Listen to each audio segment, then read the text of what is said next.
Good afternoon, residents. I'm Kai Moody, the Executive Director here at the Waterford. For everyone's safety, we're going to be doing our resident town hall meeting by video instead of in person this month. So hopefully next month we can get back to normal. So I will go ahead and present the meeting minutes, and then following me will be each committee member to update you a little bit more detail on each committee. So I will go ahead and get started on the meeting minutes. It was brought to my attention that some decorations were removed, that Linda, our postal delivery girl, had put out, and just so you know, I will be contacting her personally, apologizing for the inconvenience and thanking her for all the joy that she's brought us here at the Waterford. And there were some items that were missing, so we will be replacing those. So the next topic is COVID related, and the question was, are we opening up too soon? We are opening up with strict guidelines and protocols that will continue, and we will continue to monitor the movement of the virus throughout the campus. The good news is we currently have 0 cases across the entire campus, so that's independent living and the healthcare center.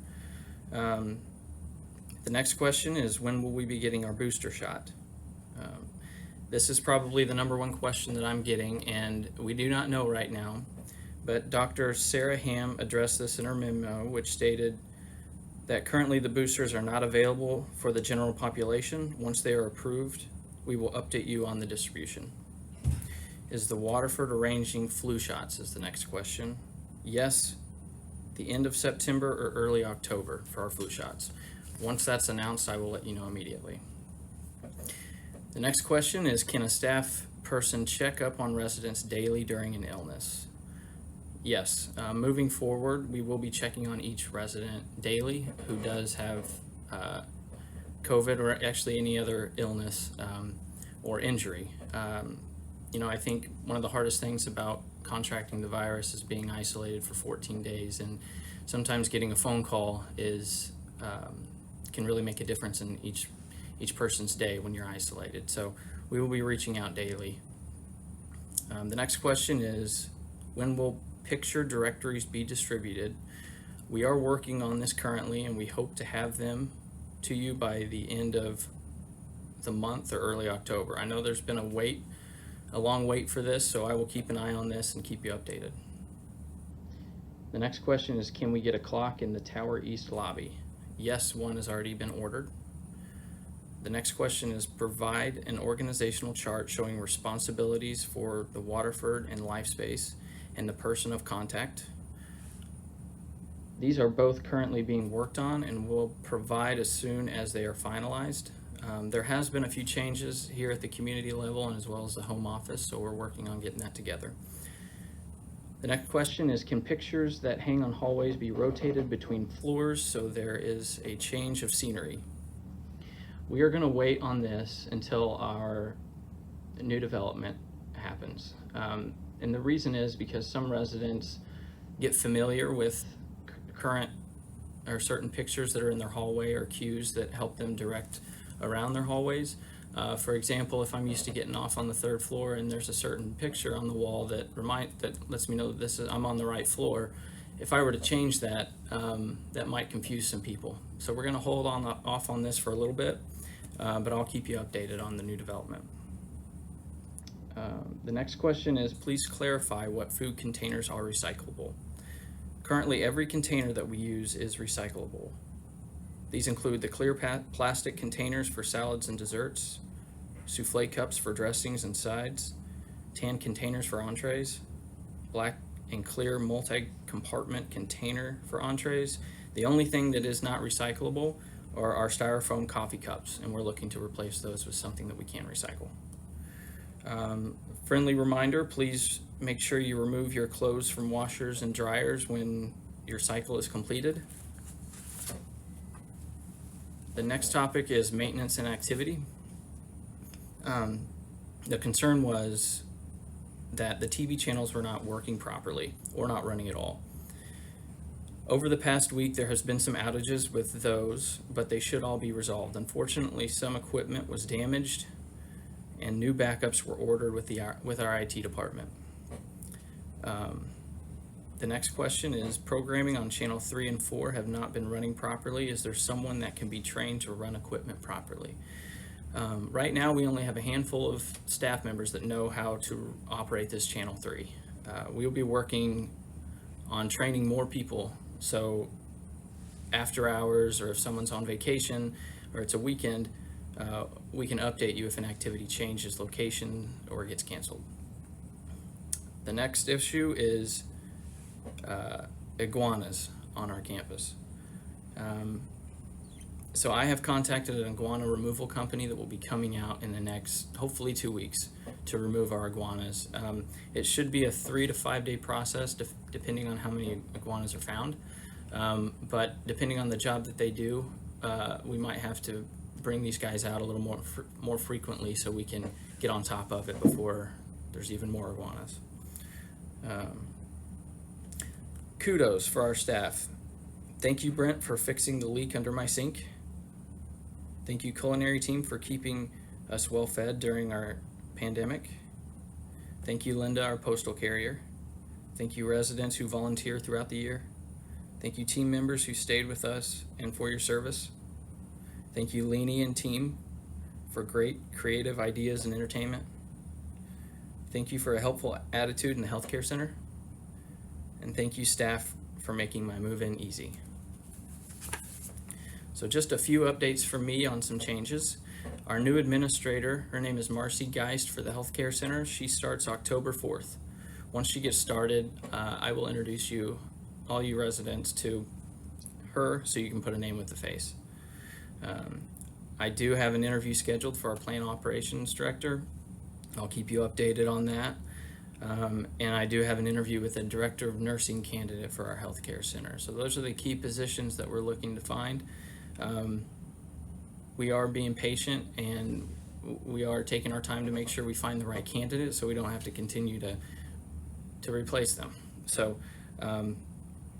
and last but not least, Leanie's 20th anniversary was, I believe, Monday.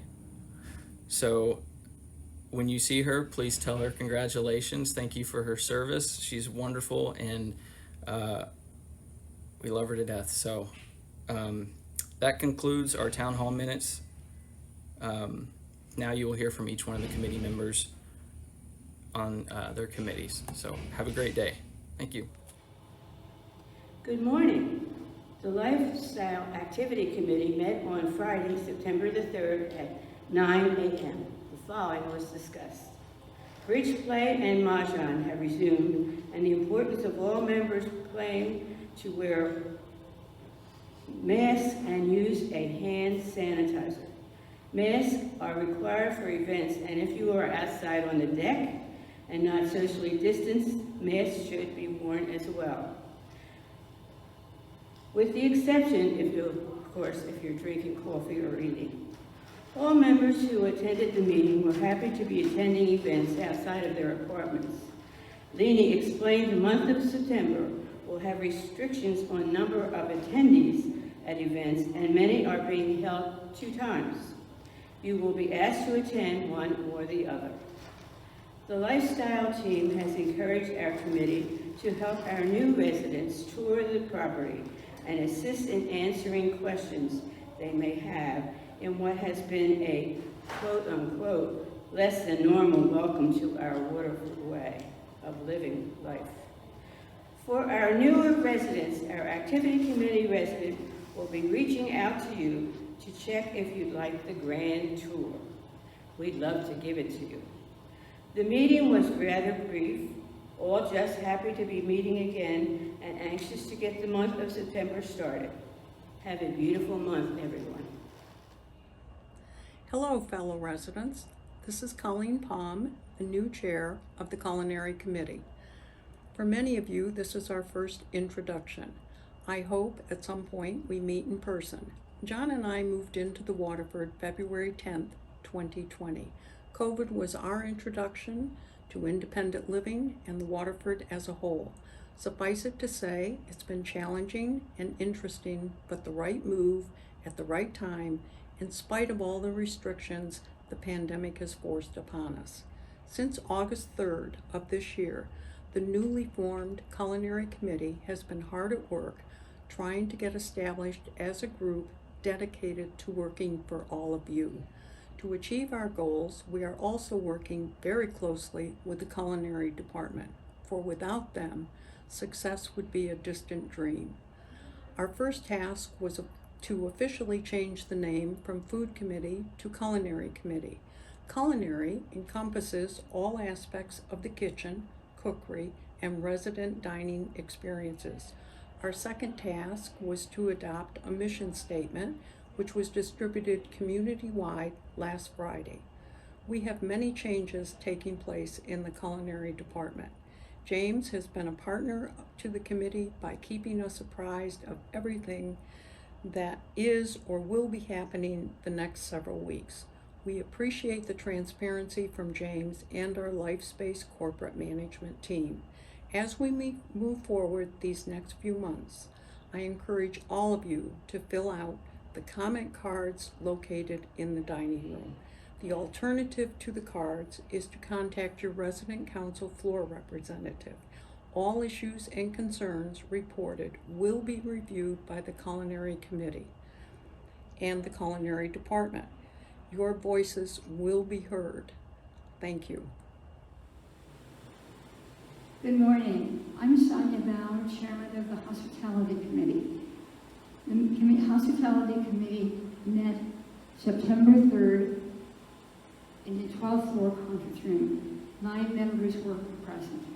The meeting was called to order at 1:00 p.m. Minutes from the July 2nd, 2021 meeting were accepted as written. Orientation and contact with new residents since the beginning of the COVID-19 epidemic in 2020 were discussed. It was decided that those residents who came here during COVID and who could not attend an orientation session then would be called by someone from the Hospitality Committee now. The purpose of the call is to identify the committee to the new resident and let them know they had not been forgotten during the pandemic, and to make them aware of the purpose of the Hospitality Committee. The committee member will talk with the new resident and find out how their transition to the Waterford has been and if they need anything now, and will just kind of be a buddy that's there for them. Over 20 new Waterford residents will be contacted by committee members in the next few weeks. The orientation program has been renamed to Welcome Aboard Briefing, and several new residents within the next month will be invited to the next briefing. Additionally, a review of the content will be given for the Hospitality Committee itself, as there are updates to the existing content and also to familiarize new members of the committee with the material covered. The next quarterly meet and greet reception for new residents will be scheduled sometime in mid-October. Thank you very much. I'm Betty Richards, and I'm chair of the Waterford Finance Committee. Our committee met at 2 p.m. in the Human Resources Conference Room to review the July financial report. Present were Gabriel Padero, LifeSpace Area Finance Director, and Kai Moody, our new Executive Director of the Waterford. The finance report for the period ending July 31st had some inaccuracies due to invoices which were not available when the report was prepared. These unavailable invoices resulted in approximately $90,000 unreported expenses over several accounts. Taking that into consideration, the revenues and expenses both continued to decrease, primarily due to the low occupancy rate. The reported net operating margin was $125,500, but is probably $90,000 less due to those unreported expenses. The days cash on hand is 268 compared to 280 days in June. There are currently 212 apartments occupied with a 78% occupancy rate. There were no closings in July, but 3 down payments were received, possibly resulting in closings in November. Jim Bierman inquired about a $193,000 redevelopment expense, which Gabe will elaborate and report on at our next meeting. Robert Pierce requested a balance sheet be included with the financial reports. Gabe sent the current balance sheet to the committee members by email, and it will be discussed at the September meeting, which will be September 22nd at 2 p.m. in the HR conference room. Thank you.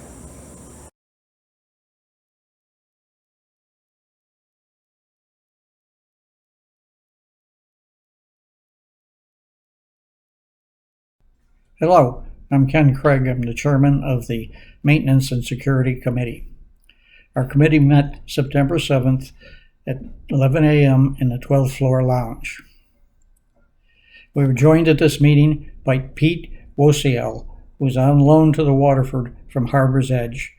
He will be at the Waterford every Tuesday and Thursday until Eddie's replacement is named. The meeting started with establishment of a quorum. The second item was that we reviewed and approved the minutes from the prior meeting. Bill Smedley provided an update on the landscaping activities. The frontal area of the entrance has recently been replanted, and it's made a big improvement. The pentas, which are not doing very well, will be replaced in 2 to 3 weeks. Bill has also generated a list of the vegetation which will be dug up during the redevelopment effort. This list will be used to decide whether it's financially attractive to transplant that particular vegetation to another place in the campus or possibly replace it with new vegetation. We had a long open discussion about the condition of the hallways, the elevators, etc. When there is reconstruction going on, when the apartments are being remodeled. There's been a series of events where the footprints and dust have been left after quitting time. It was requested from Pete to prepare a list of what we anticipate the contractors and the Waterford staff to do when they're doing reconstruction efforts and keeping the place clean. We did have a presentation. It's the same presentation you're going to see on the redevelopment effort and explain to the maintenance committee the impact of redevelopment on the common areas. We did add between 5 and 7 items to our PIL list, which is our pending items list. This list is used to keep track of ongoing activities. You will see a hard copy of that when minutes from the rest of the committees are distributed. Our next meeting is scheduled for October 5th, and again at 11 a.m. in the 12th floor conference room. We encourage visitors to come and participate per our agenda. Thank you.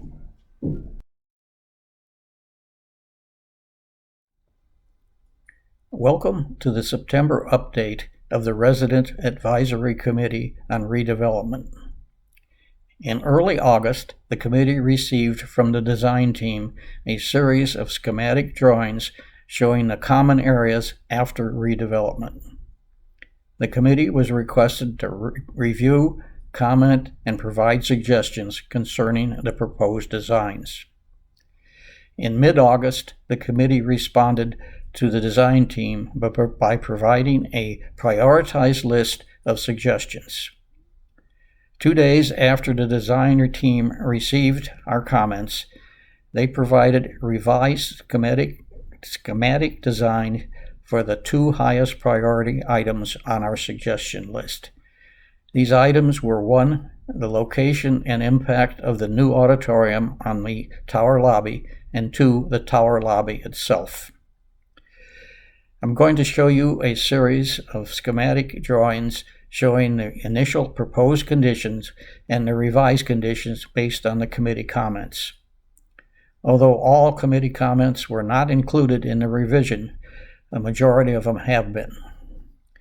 If you have any comments or questions, please feel free to contact me. This first slide shows the original concept for the front end of the Waterford redevelopment that was proposed to REC. This is the main driveway coming in. This is a new main entrance. These are the administrative offices in here. This is the current concierge pod, which is going to be raised and a new structure put in there.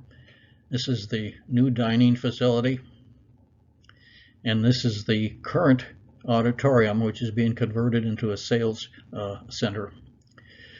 The auditorium being proposed is up here, and it's adjacent to the tower lobby. I'm going to take a look at a magnified look at that. This was the area where we had the principal concern, was the auditorium and the interface with the lobby.